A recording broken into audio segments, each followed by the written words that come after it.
Nilinaw naman ng abogado ni dating ako Bicol Party List Representative Sal Dico ang ilang mga isyu na ibinabato sa dating mambabatas. Si Kate Renya unas sa balita. Nagsalita na ang abogado ni dating ako Bicol Party List Representative Zaldico hinggil sa mga kontrobersiyang ibinabato sa dating mambabatas. Mariing pinabulaanan ng kampo ni dating Representative Zaldico ang ilan sa mga kontrobersiyang iniuugnay sa dating mambabatas. Una na riyan ang usaping hinggil sa aircraft na umano'y pagmamayari ni Ko. Kamakailan, humarap sa mga miyembro ng media ang legal counsel ni Ko na si Attorney Rui Randain para sagutin ang mga isyong ibinabato sa kanya. Giit niya, pagmamayari ng Misibis Aviation ang ilang aircrafts na iniuugnay umano sa dating kongresista, isang entity na hiwalayan niya kay Ko. Si Representative Ko wala siyang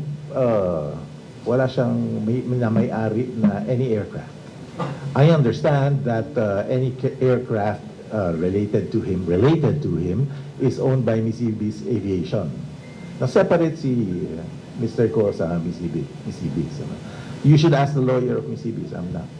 Ayon pa kay Attorney Rondain, hindi na magsusumite ng counter affidavit si dating kongresistang Zaldico. Naniniwala kasi anya ang kanilang kampo na mayroon ng prejudgment o napagpasyahan na ng ombudsman ang kaso laban kay Ko.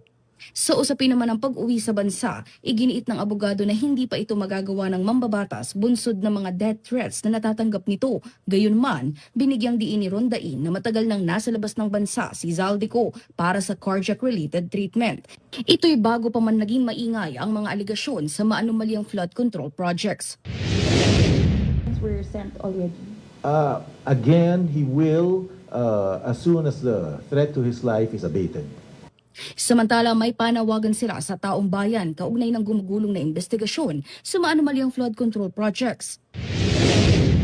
Appeal ko is, let's look at the evidence. Kasi madaling mas huli Madaling natin na ang dami-daming pera nito. Hinggil naman sa usapin ng Statement of Assets, Liabilities and Net Worth, sinabi ni Attorney Rondain na bago pa man pumasok sa Kongreso si former Congressman Zaldico noong 2019 ay umaabot na sa 4.1 billion pesos ang kanyang salin. Nauuna sa mga balitang totoo at laging bago, Kate Renya, Alauna sa Balita, Congress TV.